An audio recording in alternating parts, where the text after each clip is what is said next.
welcome to another truly local interview with the Davis Food Co-op and our friends at Pachamama. My name is Christine. I'm a marketing specialist for the Davis Food Co-op. And I'm Ashley. I'm a barista and also the engagement coordinator for Pachamama Coffee. Alrighty, Ashley, thank you so much for joining us. First question, how did the Pachamama Co-op begin? Our co-founder and CEO, Thalian Tremaine, was actually serving in the Peace Corps in Bolivia on a small-scale coffee farm. So he saw firsthand how the market treated small-scale farmers, and he wanted to do something to change that. So through his journey, he met Raul del Aguila, who is a leader of a fair trade cooperative called Cooperative. And so through their vision and their dream, they helped found Pachamama Coffee, which is the first coffee roaster in the United States that is 100% owned and governed by coffee farmers. That's awesome.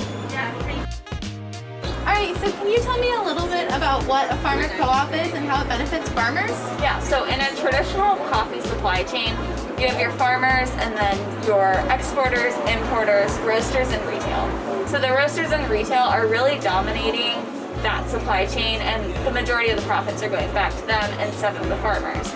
So with this ownership model, the farmers now are the roasters and the retailers and have access directly to the consumer. So we're actually comprised of 5 different member cooperatives, and they all each get to vote in a board member to serve on the Pachamama board.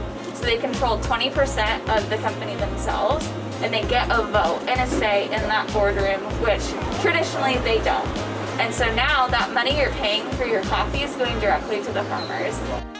In 2020, Pachamama was selling retail bags for about $15 or more per pound, and that money is going back to the farmers. That's 7 times the fair trade price that they were seeing before. So this way they're actually able to invest in their communities, invest in their crops, and create like a better, more sustainable way of living. So as you know, all of us co-ops follow a list of principles. Co-op principle number 7 is concern for the community. Can you tell me a little bit about what Pachamama does to that end and some of the projects you're working on now? Yeah, so we really like to support local businesses and other cooperatives around our community. So a lot of our drink items, the ingredients are actually sourced from local, organic, or other cooperatives. Our spring menu is actually going to feature a tea from a local Sacramento tea shop that we really love to collaborate with. We also do donations for the community. We just did one for Wellspring Women's Center, and right here locally at Empower YOLO. We do beer collaborations with Sudworth, which is here in Davis, and Oak Park Brewing in Sacramento. So there's a lot of things that we like to get involved in and help our community out with. Sounds awesome that Pachamama does so much for the community here in Davis. Is there anything the farmers get to do for their communities overseas? Yeah, so there was actually a huge hurricane that hit Nicaragua recently. So we started a fundraiser here in the States to help pool money to help those farms. And so the money that we got, we matched it and we sent it directly to our cooperative in Nicaragua, who then sent it out to their farmer families to help them rebuild their farms and their land.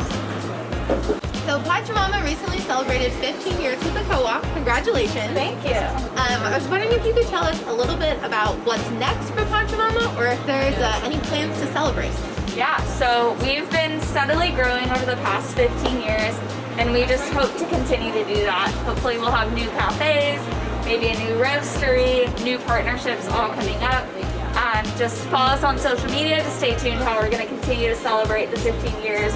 This full year, we're going to really reflect on everything that we've done and what's to come. Your first vendor was the Davis Food Co-op. What made you choose us? So actually, you guys chose us. An article came out about Pachamamas Foundation and the Cooperative Business Journal, and the manager at the time reached out and was just like, hey, we want to see what this partnership can do because you guys are so local. And a few years later, you guys actually had us in the Davis Food Co-op. Yeah. Nice. That's super cool. I love that, yeah. Is there room for more farmers to join the co-op in the future? Yeah, so actually our cooperative was made with that in mind. Over the next 10 years, we hope to expand to more cooperatives and allow farmers to access directly to the consumers. So Pachamama offers free milk alternatives, which I personally love, take advantage of all the time.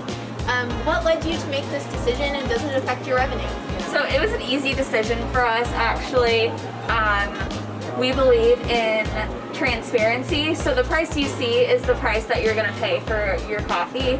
We shouldn't charge extra for someone who wants to drink a more sustainable product. And you know, the price point isn't actually that much different between whole organic milk and non-dairy milk. So it was pretty simple for us, and it hasn't affected revenue in a negative way. Actually, people keep coming back because they know they're not going to pay extra for their choice of milk. That's so good to hear. All right, thank you so much for joining us for another truly local interview. Big shout out to Pachamama here, and thank you so much for joining us, Ashley. Yeah, thanks for having me. Pachamama is really appreciative of our relationship with you guys, and we look forward to what's coming in the future. Awesome.